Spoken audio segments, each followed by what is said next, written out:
So, Gorak, are you ready for today's show? Is everyone there ready for today's show?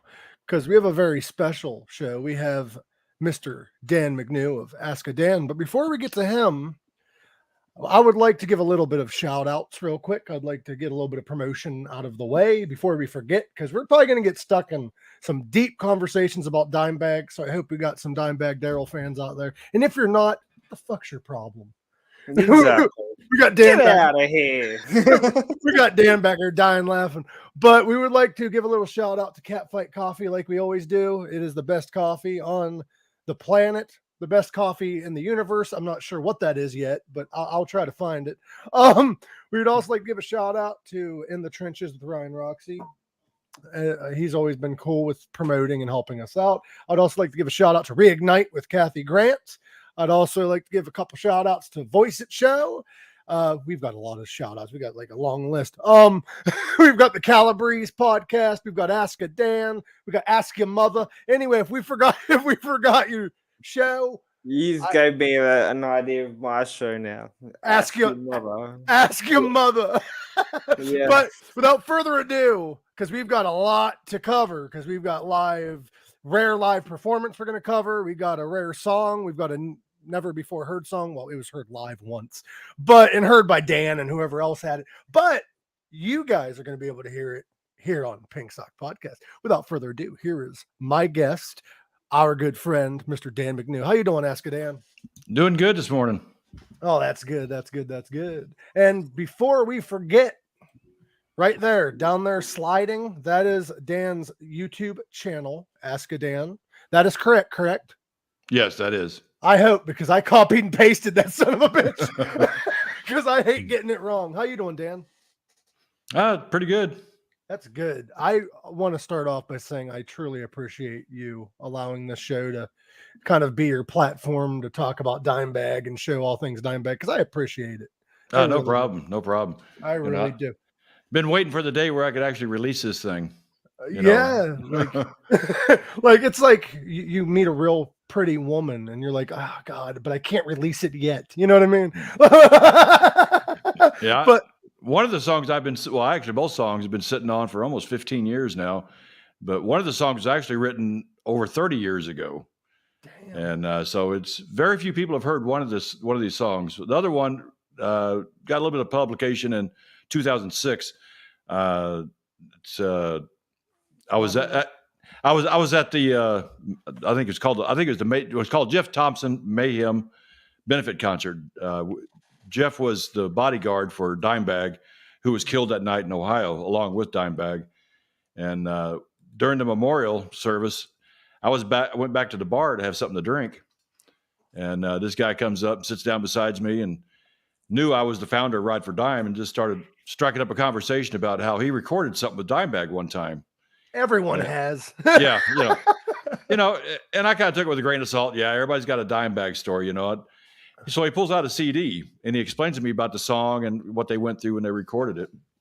And since I was the founder of Ride for Dime, he thought I could do some promotions for him and promoted it to Ride, let other people hear it.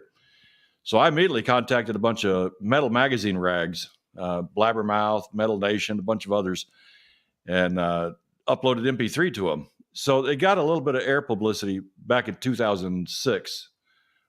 2006. And but ever since then, I've just been kind of sitting on it. So anytime you hear that other song that we're going to play, that was because it was released 15 years ago, and only to a select few, but it kind of spread a little bit. But this other song, I mean, literally just a handful of people have heard it. So since we are talking about that song, I'm sorry to confuse Noami in the back, but we were going to play it second today, but we're going to go ahead and just play it now since we are talking about it. Noami, okay. I got that taken care of right now because I've got it right in front of me. Which song are you talking about? The Never. Okay. We can play that one. Yeah. First. Yeah, because you were just talking about it. Okay. I figured it's a good segue right into it. Yeah. The song that Dan's asking about. Do you want to tell the title, Dan? Yeah, it's very what do you call it? Politically incorrect. It's politically incorrect song. Very crude. So if you're offended by something that's crude, I would, plug your ears. But It was Dimebag's type of humor. You know, he's Yeah. just having fun. So it's called Country Western Transvestite Whore. Without any further ado, here we go. This is, as I call it, shortened version, Transvestite Whore.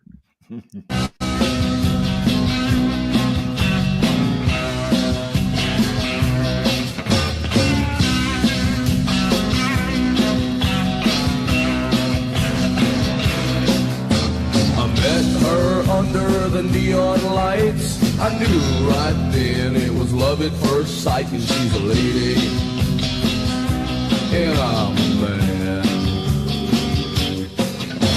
She smelled just like a rose garden of sex. She threw her tongue all the way down my neck, and she's a lady,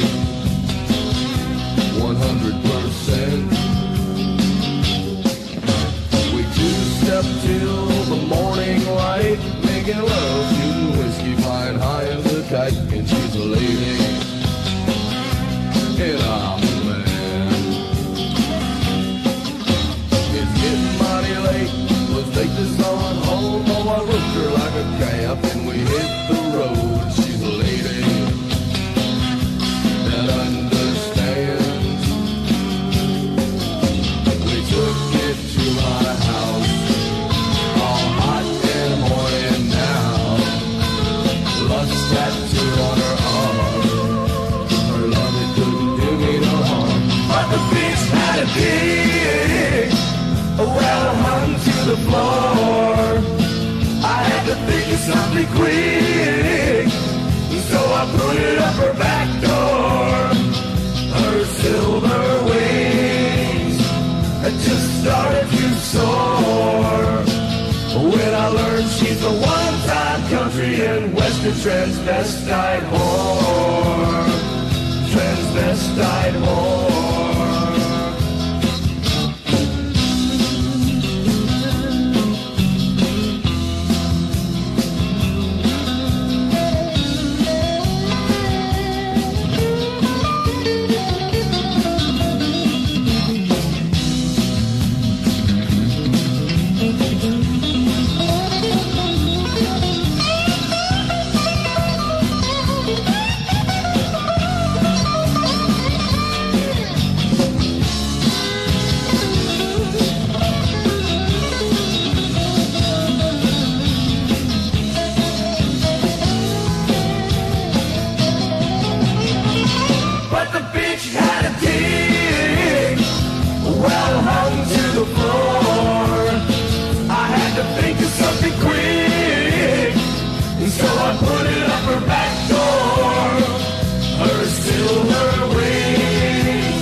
Transvestite whore, transvestite whore, transvestite whore, transvestite whore. Yeehaw! Go get 'em, brother! Rope that calf. Who said that Dime didn't have a sensitive side? That's a good love song. And a pretty good voice, too. Who was singing that? Was that Dime? That was Dimebag singing that song. I've heard him sing a few times thanks to you, and like, why didn't he sing more often? Is there like a reason for that? Do you know? I guess just to be more focused on his guitar, you know. Because he could have easily have like sung for like Damage Plan, or because like he had that voice too. Well, he did do backup vocals, but as far as lead, I can't think of too many that he did. God damn, dude. So I apologize to Noami in the back because I kind of threw her off with that because we were going to do the videos last, but I figured it was a great segue. And I hope, and this is a perfect venue for that song. You can definitely hear it down at the pub. People may wonder, you know, why it was a country type song. Well, you know, his father was a country western songwriter and producer. Yeah. So Darrell and Vinny kind of grew up in that country western atmosphere. So it was second nature to them to play country western songs versus heavy metal. That's yeah, and they also did Rebel Meets Rebel too. They did like a few Southern stuff anyway. Yeah, that definitely had country twang to it. Yeah. So we have some pictures we're going to get to. And did you want to get to that now and talk about some of these events that you was at and show some of that? All right, go ahead, Noami, and roll that beautiful bean footage. Show some of them pictures. Let's do this. You got it, Noami? Give me a thumbs up. There we go. So okay, this was at Jay Gilligan's back in 2003. Dimebag and Vinny stopped by. And Dimebag always had to get on stage with him. So it was pretty cool to have Dimebag there. Vinny never would get up and play. I don't know why, but he just stayed back in the audience. But I think this is the night where one of Dimebag's good friends, it was his birthday. Mm-hmm. And if you keep going through the pictures here, you're going to see that he gives his best friend a Zakk Wylde Bullseye guitar as a gift, birthday gift. It's a few pictures down. Yeah, here he is making his announcement. And there you guys are. There I am, drunk with Dimebag. It's hard to find if you was good friends with Dimebag, but I've only seen like 2 pictures of you two together. Yeah, I always thought there'd be more time, so I never really thought about getting my picture taken with him. Hey, Noami, can you go back to like 2 pictures? That's the guitar that they gave out, wasn't it? Yeah, that's it. Yeah. Zakk Wylde Bullseye. That's a beautiful guitar. Well, look at the smile on the guy's face. That's George. I'd be excited too.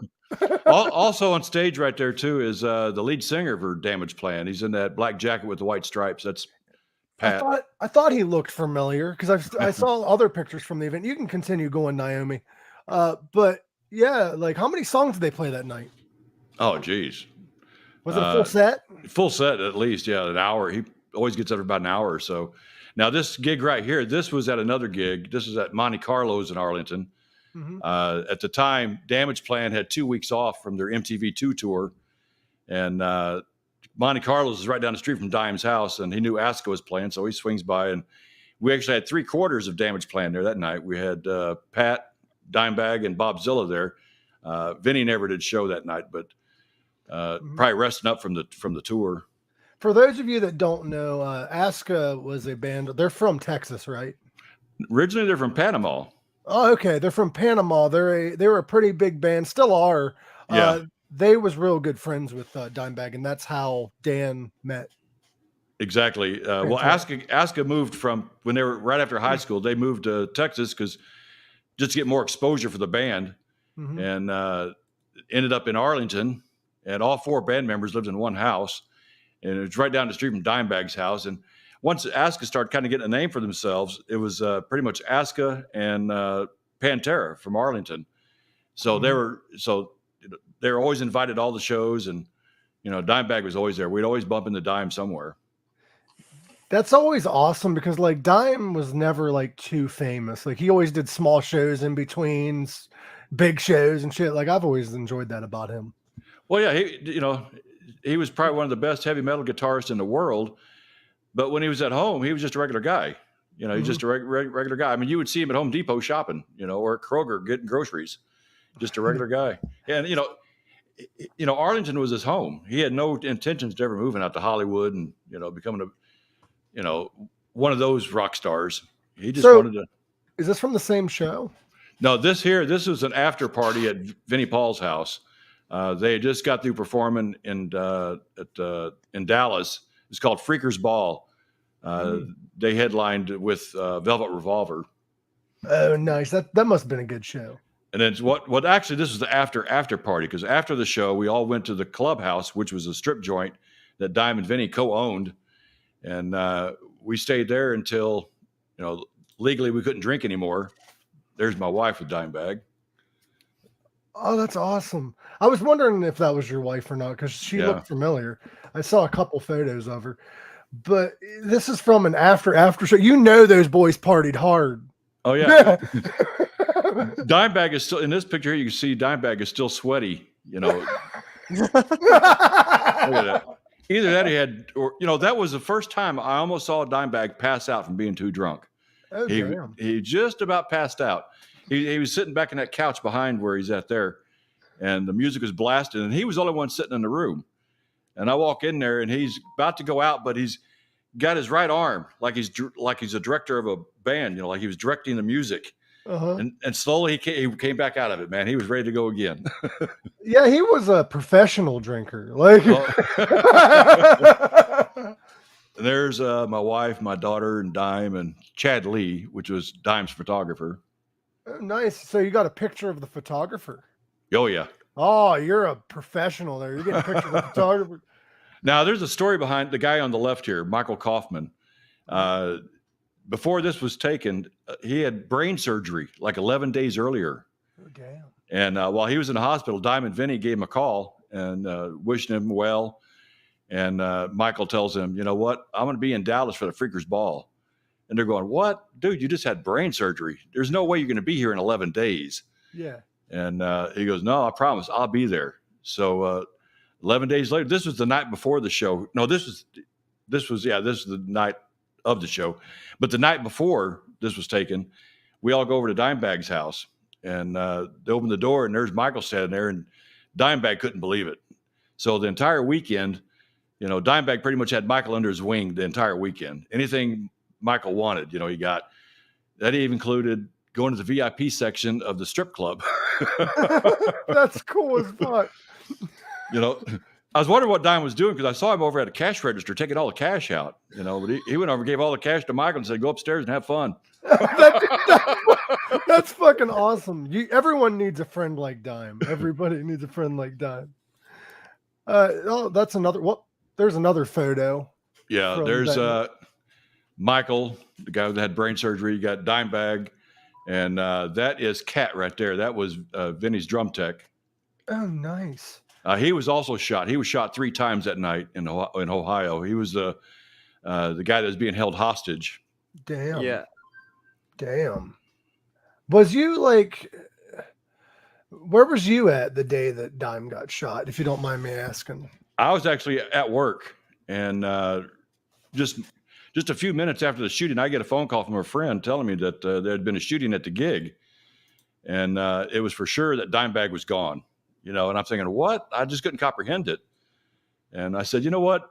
Are we sure this isn't some type of a joke, a really sick joke that somebody's playing? Because I had no verification of it. And I said, look, I'm listening to radio. I'm not hearing anything. And so I kept listening to the radio, and I didn't want to believe it. And about 2 hours later, I heard they made an announcement on the radio. But at that time, we were still unsure of what Vinny's situation was or anybody else. You know, all we knew that Dime was gone. So we spent the whole night awake, just waiting on any type of word. And we finally found out in the morning that Vinny was okay, but, you know, we lost Jeff. Cat was shot 3 times. The manager was shot once. There was an audience member that was killed, an employee that was killed. Jeez, so it was horrible. It's hard to put into words how you feel when something like that. You just can't comprehend that it's happened. You know, I mean, I'd been talking to him just several weeks earlier. You know, suddenly he's not there anymore. It's just like it was rough. It really puts life into perspective, though. Like anything can happen. Yeah. Like it's nuts. Let's get to more photos from this night because we actually went through almost all the photos. Okay, this is still the after party at Vinny's house, which is no longer there. They bulldozed his house. Oh shit! Yeah, people were talking to possibly the fans get together and buy the house and make it into a Pantera museum. But from what I heard, the foundation was shot. There was all sorts of problems with the house, so I guess an investor came in and bought it and leveled it all out and going to put something there. I have no idea what he's going to build there, but it's really the highest spot, one of the highest spots in Arlington, Texas. From that house, you could see all of Arlington, which is pretty cool. Oh, that's a cool photo of them hugging. He's hugging Michael, the guy that had brain surgery. So where's he at now, though, Michael? He's in Florida. Yeah, he's in Florida. Yeah, he's still with us. Oh, nice. Doing good. That's good. That's always good to hear. That's why I was asking, because I like to know where these people are now. Like, and here's a group photo. The next one's a group photo of. There we go. Okay, you got on the left. You got Jeff Mayhem Thompson, Dimebag's bodyguard, who was killed. Then you got Dimebag. Then you got Michael. Then you got Wendy. She's from the UK. Came all the way from the UK for the show. Damn. Then you got Jamie, she's been good friends with Aska for, geez, I know almost 30 years. I like how this photo goes tallest to shortest. Yeah. It's like steps. It's funny that night when the party was finally over with, I guess Vinny had gone to bed already, and Dime was pretty wasted. And Mayhem comes in. He goes, "Party's over, people. Everybody out. Everybody out." And he's telling Dimebag, "Give me your wallet." So Dimebag's emptying his pockets, giving him all of his valuables to his bodyguard. And Dimebag's walking out of the house just like us, just like, everybody out. And there's Dimebag walking out with us. Okay. Okay, I guess. Did you ever have mishaps with fireworks with Dimebag? I heard he really liked to let off fireworks. No, I never did experience that, but I've seen a lot of videos where, he was heartless when it came to fireworks. He's lucky to set a few people on fire. Yeah, like I saw some of those videos. I'm like, that was Jackass before Jackass. Well, and you know what? Jackass wouldn't have happened if it wasn't for Pantera. Really? Because the Pantera home videos, they were real popular, and they're always playing pranks on each other. And the guys from Jackass were fans, and they started their thing. So it wasn't for Pantera, there would be no Jackass. I had a feeling the home videos had somewhat of an influence on the guys at Jackass. They did some crazy stuff, By the time I really got to that was like, they're really crazy in their early days. I started hanging out with the guys probably like 95 all the way to now. Mm-hmm. And of course, as they got older, they're a little more conservative, but he was still crazy with those fireworks, though. He loved the fireworks. And he waited till somebody passed out, to get them. I saw those videos. They're passed out drinking. Let's let off some fucking fireworks. Yeah. That's just nuts. Like, do you have any stories about crazy shit that he has done that isn't firework related, or was he pretty chill with you? Well, there was one time, I think it was the time when Michael was in town, the guy with the brain surgery, and went over to Dimebag's house, and Dimebag had a drink called the Black Tooth Grin, and he got the name from a Megadeth song, and that was the drink of choice by almost everybody, that Dime was around. So he always had a picture of it ready in his refrigerator. And everybody gets over there that night. Hey, man, let's all do a shot of Blacktooth. So he gets the pitcher out and he's pouring everybody shots. All right, they did a toast, do the shot. And everybody kind of looking, kind of puzzled at each other, what the hell? Dime kind of looks around. He opens the refrigerator. He goes, "Oh, shit, dude, we did just shots of tea." He had grabbed the wrong pitcher. That's hilarious. I wonder how often that's happened though. But even though he was a partier, I tell you, I got one friend. He's much younger than me. He's about 40. But at the time, he was just a pretty young kid. And everybody's doing shots. Everybody's getting wasted. But this guy, he's got to go home and work the next morning. But he still wanted to participate, but he didn't want to get wasted like everybody. So he explained that to Dimebag, and Dimebag, "Don't worry about it." So that's when he was giving out shots of tea to that guy. So it appeared he was doing the liquor, but he could get up in the morning and go to work. So he was very, very considerate. That's very considerate, because I know a lot of people that drink heavy, and they try to hey, you should drink with us, and then they won't hang out with people that won't drink with them. So it's really cool that Dime would do that. Yeah. It's pretty freaking awesome. We did have a video. I know we were going to wait to show it, but we was talking about Aska. Yeah.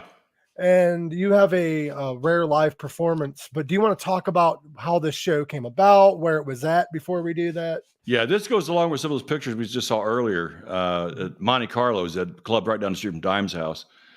Well, so I got pictures and video. Mm-hmm. And there's actually a couple of songs I didn't record, but there's a couple of them where he was actually playing drums, which is kind of rare. Oh, nice. But on this one, he just got up on stage, and it actually wasn't a stage, it's just a corner of the building, just a little bitty place, and decided they want to play Seek and Destroy by Metallica. So the floor was pretty much one of them flat things in the corner. Yeah. No, they didn't have that. It was floor level. They're floor level in the corner. So it's kind of a triangle the way they were set up. But and the place was packed. The place was packed that night. Damn. And so it got a little crazy towards the end. So I know you're gonna turn the volume down on this one because it's very loud. I mean, I was 2 feet from the speakers, so It's it may sound a little distorted as well. It's down halfway, so go ahead, Noami, if you can hit that for me. Roll that beautiful.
Is it over? We got time for one more. You guys want to hear one more? We're gonna do a song for the outlaw called "Breaking the Outlaw." All right, one more. It's called "Show Us Your What." Shows your fear.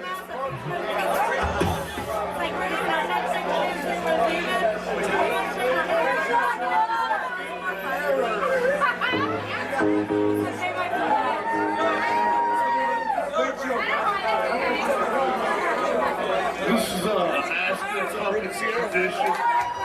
Let's go. Dude, that's cool as fuck. Not a cell phone in sight. No.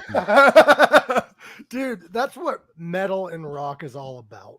That's Now I know. Now I know why I have a hearing problem. How close were you to the speaker? Oh, it was right beside me. 2 feet.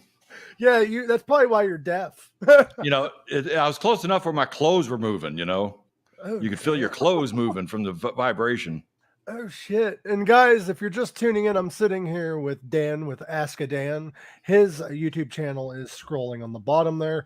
We have been listening to rare live performances. We listened to Transvestite Horror, which is a rare song of Dimebag's, but it did get publicity. But here in the next few minutes and few moments, we will be playing a rare track that hasn't been heard technically. It was heard at Ride for Dime, and that was about it. Yeah, it's only been performed live once, and that was at Ride for Dime in 2006. Damn. By the co-writer of the song. And, Jalapeno Ward. Jalapeno Ward. Or you can call him Pino. Pino? Or you can call him Al. But But don't call him late for dinner, huh? Is that his birth name or is that a stage name, Jalapeno? Jalapeno was just his nickname that we all called him. Okay, I was going to say jalapeno on a stick. Yeah, well, he's a little Mexican dude, so. And he was hot as a firecracker, on the guitar, so we called him Jalapeno. Nice. Is there any other stories you want to share with us, Dan, before we get to the song? Well, I can kind of give you a little bit about the beginnings of Ride for Dime, how I got that started. Okay, we can do that. After Dime was killed, it was, I believe, February of 2005, so it was like 2 months after the incident. And the Agora Ballroom up in Chicago was having a big tribute to Dime. And I saw Vinny, and Vinny asked me, he said, "Did you hear how fast those tickets sold out?" And I go, "No."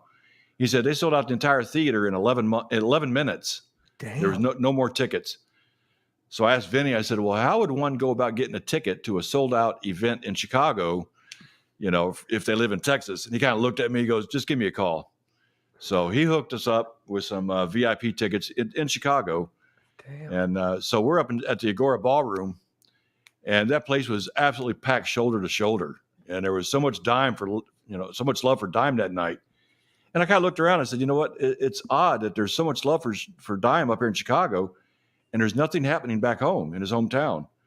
And I thought, somebody's got to do something. Someone's got to do some type of tribute or something for Dime, especially in his hometown.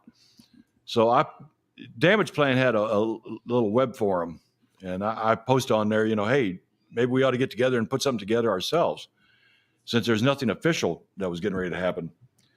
So a lot of people, jumped on the bandwagon. They wanted to help me out. Well, when it came down to it, nobody really volunteered. So I just took it upon myself and got the ball rolling. And so I invested a little bit of money, got the things going, got some publicity out of it. In 2005, all we had was the motorcycle ride. Mm-hmm. And we raised about $2,000. And then after the event, people started hearing about what I did. And they said, "Well, I'd love to be a part of it, but I don't have a motorcycle. Too bad you guys don't have a concert." And I thought, you know what? We could do that. We could add a concert to it. So I added a concert to it in 2006. And one of the things I told everybody, I put the word out, look, if you want to perform at Ride for Dime, you're going to do it on your own dime. It's a charity event. I'm not going to pay bands to pay respect to their idol and me pay them. They should do it. That's part of their charity. And I thought, well, I probably restricted a lot of bands. A lot of bands probably don't want to do that. I was wrong. I had bands all over the country and literally all over the world contacting me wanting to come to Dallas to perform at Ride for Dime. And one band, especially from Turkey, Damn. they wanted to come and play. And I said, look, dude, I don't have the money to get you guys over here. He goes, oh, don't worry about it. He said, we'll find our own way. So our agreement was, if you can get here by the day of the event, you guys got a slot. These guys did fundraisers over in Turkey, They ended up getting their passports, their visas, sponsorships here in the United States. And they were there the day of the gig, Damn. So they got to perform. What band was this? Called Blacktooth. They're actually named after Dimebag's drink, Blacktooth. Oh, nice. And so once they played here at Ride for Dime, word spread real quick how good these guys were. I mean, Pantera was a huge influence on these guys. Mm-hmm. And so next thing I know, while they're in town, they're booking gigs all over Texas, for the time they're going to be here. So they did a little mini Texas tour. And after the Texas tour, they went back home to Turkey. Well, now they got all these people in Turkey who had been following what they were doing over here in the United States at Ride for Dime and the Texas tour. Blacktooth is a huge metal band in Turkey now. I mean, just go look them up, Blacktooth, Turkey, and you'll see these guys. I mean, they're headlining huge venues over there, and they got the Wall of Death. They got all just like Lamb of God, So you made them famous. Well, no, they made themselves famous. I kind of gave them the opportunity a little bit, I know, I was just fucking with you. If I could take a little bit of credit, I would, but maybe I helped get the ball rolling, but they did it all on their own. I think I might have heard of them. Do they play any American festivals, or am I thinking of a different band? No, the last time they were here was I'm trying to remember. I think they may have played Ride for Dime 2 years in a row. I'm not sure. But yeah, it's really expensive for them to come over here with their gear and all that. And I understand. And one of their trips, they were here twice. That's right, because on their second time they were coming over, one of their band members had a heart attack on the trip over here. Yeah, and they had to find a replacement for him. But I think that guy is okay now, and I think he's back with the band. But luckily they had a sponsorship here in the local area, and they had a place to stay and someone to take them around. They went to Six Flags. They were enjoying all the the American stuff that, they never experienced before. So it was cool to watch these guys experience all this. And something else about Ride for Dime as well. Other victims that night, like the fan that was killed. Mm-hmm. Okay. His mother has been to every Ride for Dime. She's come down from Ohio, and I've been good friends with Susan for, ever since that happened. So that's one thing I like about Ride for Dime. I did help bring a lot of people together, mm-hmm. That have been lifelong friends now, because of that. So, I feel good about that. There's we've had, not only that, we also opened up events in Philadelphia, Chicago, Tampa, Florida, Wisconsin, Minnesota, London. And they were getting ready to go to Australia, but then there were some internal difficulties with with Ride for Dime after I stepped down several years later. And eventually, I dropped out of it as well in 2015. But came back for 1 year in 2016 to, do the ride. But now I think it's only being held. It's called what's called Dime Bash now, and they do it out in Hollywood. They really don't do it in the other cities anymore. That's weird that they do it in Hollywood, because Dime wasn't from Hollywood. No, but his girlfriend Rita lives in Hollywood now, so that's where she's basically based out of. Although she still owns Dimebag's house, that's still there, and hopefully they don't ever sell that house. I hope they make it like a historical thing, because it's part of history. Yeah, behind his house, he's got a studio.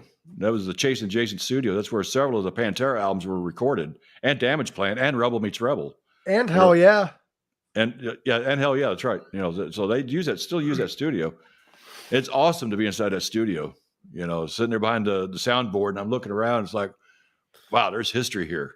Yeah. And heavy metal history. If I'm not mistaken, wasn't it the first Hell Yeah album that was recorded in that studio? And when they went in there, it was like untouched since Dimebag was in there. Yeah, there was still a set list taped to the speakers from the gig in Ohio, and Vinny had a real difficult time dealing with that. That's what I heard. I heard he almost quit. I heard he almost quit Hell Yeah for that. Yeah, it was rough for a while. But also, I remember they did a video right after Hell Yeah for him. They did a video down at the Clubhouse, the strip joint that they co-owned, and that was an all-day event. So we had a lot of fun there. But things were just totally different now that Vinny's gone. It's like, it's all gone. You know. Yeah, that's like when Vinny died. Like I saw him a month or two prior, and he seemed to be like of great health. He seemed to be in the great mindset. Like I don't know what happened, but it's just crazy. Yeah, Like, it took Dimes. I mean, it took Vinny several years. You know, when you lose anybody by death, I'm kind of experienced that now. I had, my wife passed away a year ago, and I don't think it ever leaves you. No. You get used to the fact, I guess, but deep down, it's going to bother you the rest of your life. Oh, And, I know Vinny's life changed quite a bit after Dime was killed, because before they were so open about who could get on stage. They didn't care. If you want to get on stage, get on stage. They were very open about it. But after somebody get on stage and killed Dime, he had a different attitude about it after that. And pretty much everywhere Vinny went, he had literally a circle of people around him. So it's crazy. And I actually am surprised he even continued with music, because Vinny would not be in a band without Dime there for a while, because I remember hearing a story. I forget what band it was. What band was it? He was maybe Megadeth, that they both were going to join, but they didn't want Vinny because they didn't need a drummer. They needed a guitarist. Yeah, that was, Dime said, look, if you're going to take me, you take my brother too. And I said, well, we don't need your brother. He goes, well, then I'm out. Yeah, it's kind of shocking. Megadeth. Yeah, it's kind of shocking when Vinny continued on, but I'm glad he did, because everything he did after that was fantastic too. It was quite a while. Let's see, I think it was this event here, Ride for Dime in 2008, where Vinny finally showed up to one of the Ride for Dimes, and it was Ride for Dime 2009. He actually performed. Nice. We had Corey Taylor, Ace Frehley, the guys from Machine Head, the guys from. We had a bunch of rock stars that year. See, and that was after it was out of my control, and they started paying people to perform. Oh, that's why there was a lot of them. I never paid any bands ever. That, to me, that was their donation to the charity.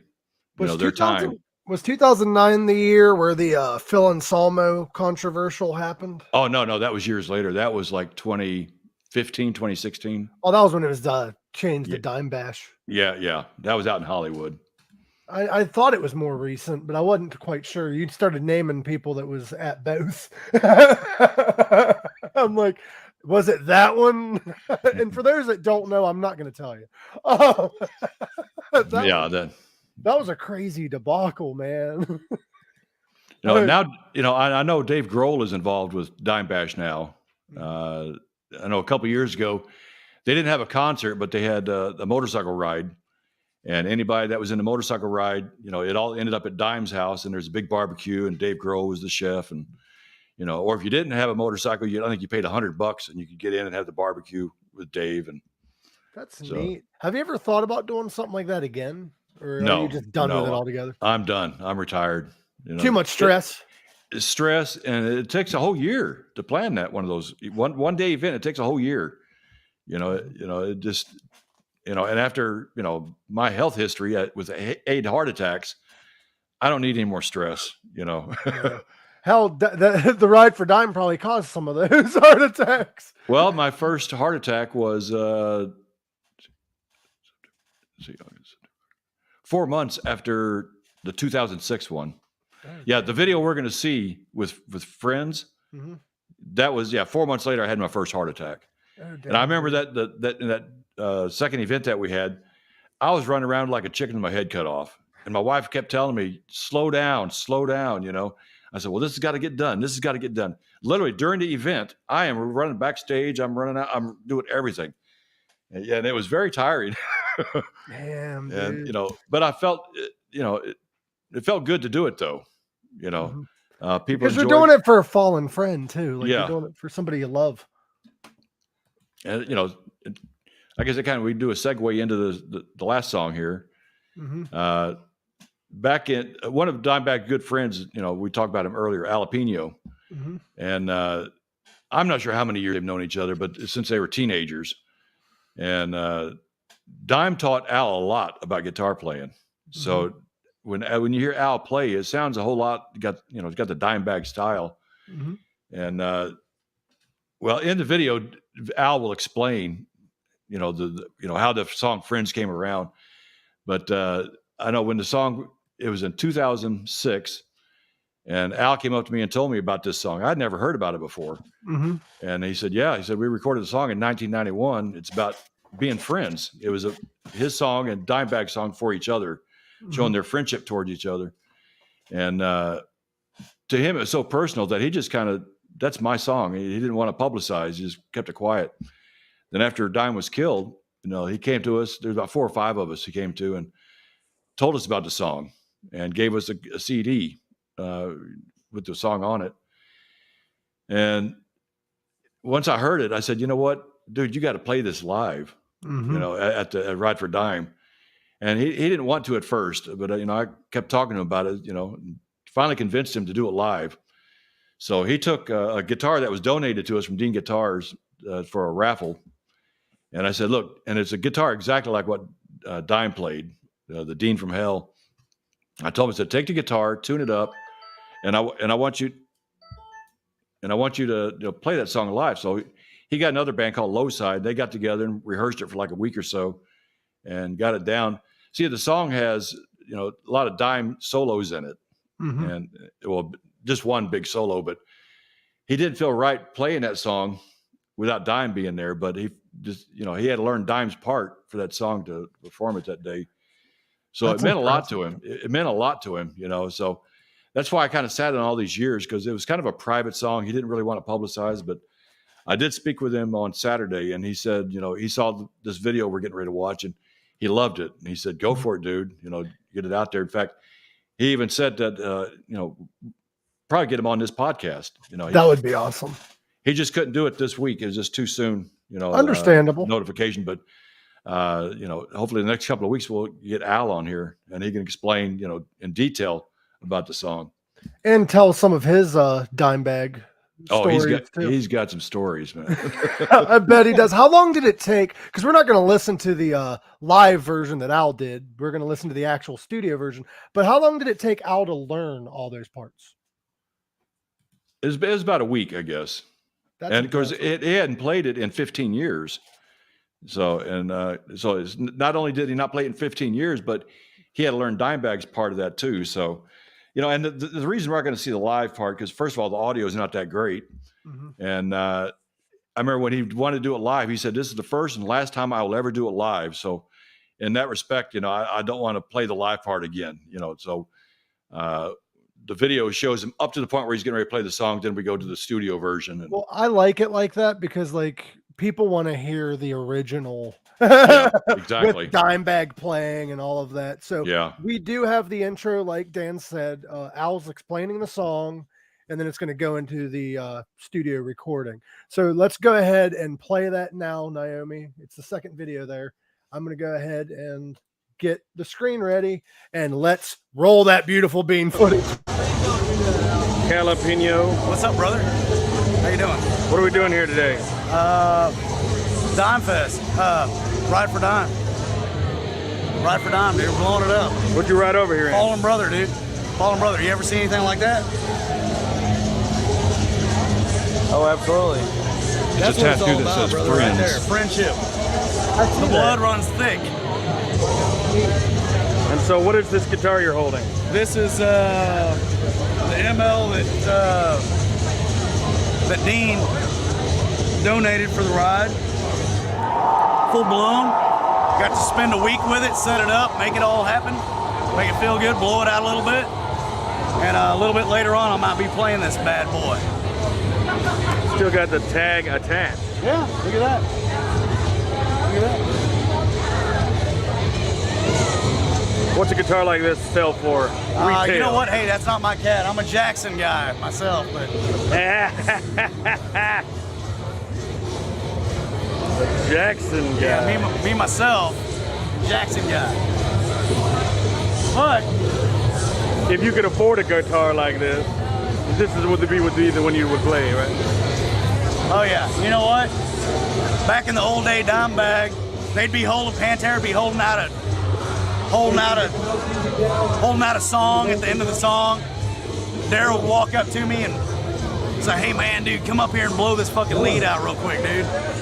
Okay.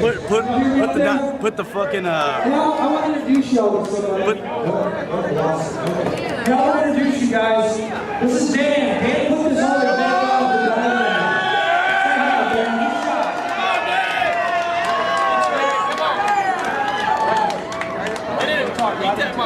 I'd like to thank everybody for coming out today for Ride for Guy, the second annual event. Here out.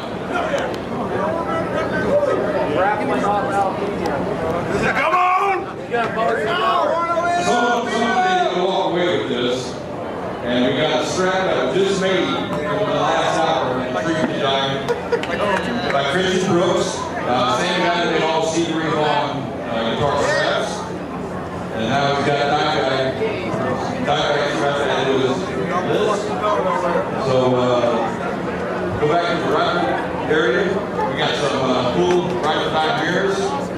And we also got the free giveaways coming up and having this set. And always surprise as well. About 15 years ago, man, Dimebag and Al Ward played a show out of Joe's garage. And he had just gotten his Cowboys from Hell tattoo, man.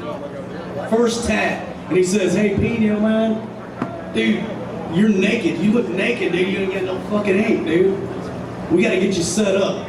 So we played this show at Joe's garage, and he's carrying around. I'm on stage, and I see that motherfucker walking around all over the place with a pickle jar. And he's getting people to put money into this pickle jar, and he goes, hey, Pino, dude, we're gonna get you a tattoo fun going on. We're gonna get you your first fucking tattoo. So, walks around through the crowd shoving cash, man, in this pickle jar. Uh-oh. And on this pickle jar it says, Jalapenos Tattoo Fun. So at the end of the night, we're in the backstage area, man. He's like counting all this money. He's pulling money out of this pickle jar and he's counting this shit. With Pino, dude, we got about $237 here. I'm like, cool. He goes, dude, I'm gonna come to your house, pick your ass up. We're gonna go get your fucking first tattoo from Dimebag. All right, cool. Yeah. Comes pick me up in that old fucking Cadillac, dude, and we're fucking cruising and shit. And he's got that pickle jar right in between us. He's got his arm on it. On the way there, on the way to Randy Adams. Randy Adams was the tattoo artist. On the way to Randy Oh, Adams' nice. place, I said, dude, Nice. you think there's enough money in that jar to get us both tatted up? He goes, no, this is for the liquor store, brother. We're set up. What's next?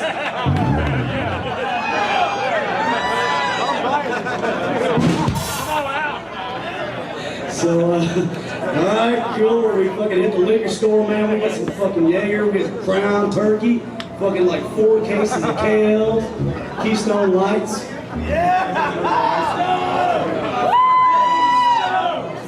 And we get tatted up like a motherfucker, and we go directly from Papa San's to Darrell's house, and he says, dude, I want to write a song with you, dude.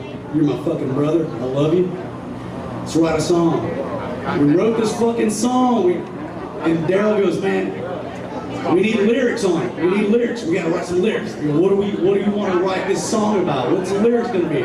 Dude, there's nothing stronger. Darrell looks at me and says, there's nothing stronger in this world than friendship.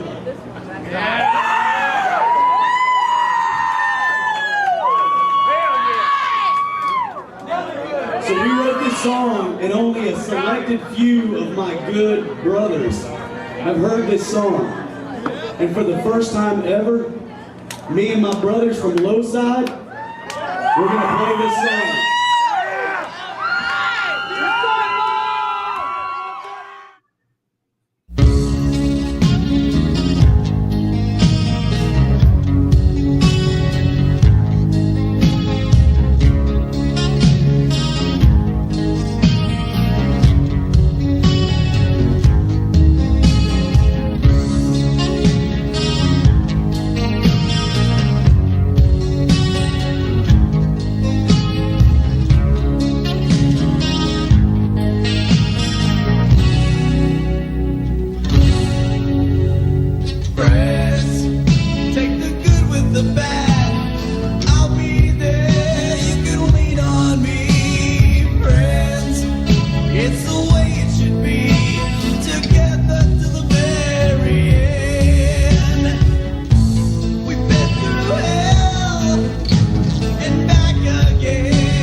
Damn, that's a beautiful song.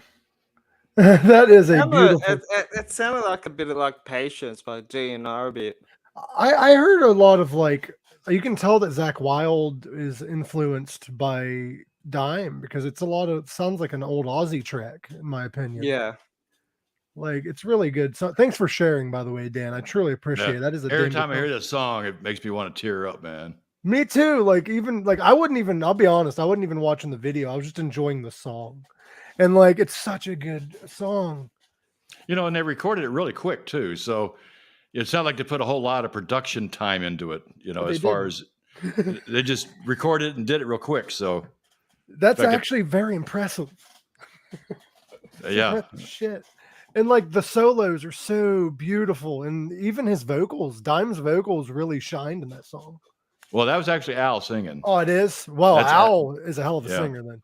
I can't tell the difference. The two are very similar. I'm telling you, the solos, did you know, yeah, Dime taught Al a lot, you know, as far as his style and, you know, so that's why they sound so much alike. Even with singing, like they sound kind of similar. Yeah. I've heard Dime sing in similar style than that, like live videos and shit. So that's neat. If you guys want to watch that video again, it's going to be on Dan's channel after the show. Yeah, I haven't uploaded it yet, but I will upload it. It's going to be on Askadan's YouTube channel.